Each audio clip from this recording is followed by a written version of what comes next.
Le vendredi, l'édito politique, c'est avec Guillaume Bigot. Bonjour Guillaume. Bonjour Patrick, bonjour à tous. Est-ce que le gouvernement peut être tenu pour responsable de la crise sociale actuelle ? En tout cas, Patrick, Emmanuel Macron a bien essayé de renvoyer dos à dos patrons et salariés, estimant qu'il s'agissait d'un simple dialogue social. Avant de réquisitionner, comme vous le savez, mais trop tard et trop peu. Trop peu, 4 personnes seulement. Et encore, le tribunal administratif peut encore annuler leur réquisition. Trop tard. Et là, c'est vraiment impardonnable, car il y avait les précédents blocages de raffineries de 2011, de 2016, et que cette fois, tous les voyants étaient au rouge. La hausse des prix du carburant qui rappelait l'amorce des gilets jaunes, la pénurie qui rappelait la crise alimentaire, la marche contre la vie chère qui rappelait celle contre les retraites. Bref, tout aurait dû conduire nos dirigeants à agir préventivement et efficacement. Le gouvernement ne voulait pas reconnaître la pénurie pour ne pas l'aggraver. Raté. Le gouvernement ne voulait pas faire pression sur Total afin d'éviter que le mouvement de facetage d'huile, encore raté. Il y a déjà eu contagion aux salariés du nucléaire et aux enseignants. Le blocage des raffineries allait inévitablement conduire à un problème d'ordre public et c'était la responsabilité du pouvoir que de l'anticiper. L'essence, Patrick, c'est le sang de l'économie. Des millions de Français sans essence, cela impliquait forcément de terribles frustrations dans un pays paupérisé, voire au bord de la crise de nerfs.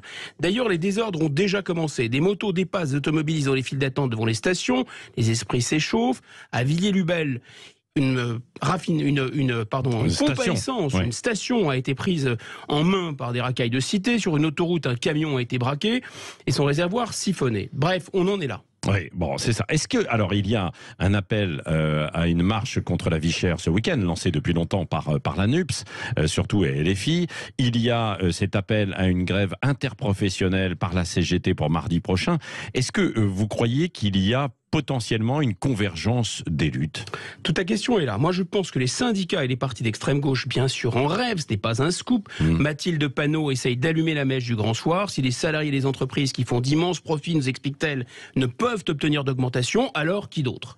Et la passionnariat insoumise d'appeler effectivement à étendre la mobilisation, le fameux grand soir. CGT et FO, fort pour représentatif, ils voient un effet d'aubaine.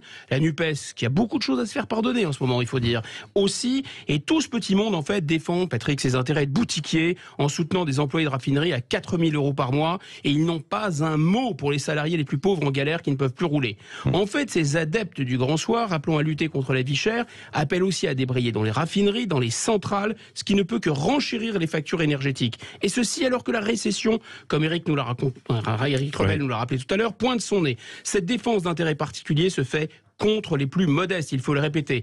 Et ils appellent à une grande marche. Moi, je pense que ces participants ne risquent pas d'arriver en voiture. En fait, la convergence des luttes au sens de LFI a peu de chances de se réaliser. La convergence des colères, par contre, est tout à fait possible. Cette crise désigne des boucs émissaires que les Français détestent, les syndicats, les multinationales, le pouvoir politique. Et puis, plus rien ne va. Il y a trop de pression dans la chaudière France. Quel corps de métier est satisfait? Qui n'a pas une raison valable d'être en colère? Policiers, profs, soignants, avocats, magistrats, patrons, cheminots, routiers, employés, salariés, corps intermédiaires, même retraités, même les flegmatiques diplomates, Patrick, sont enragés.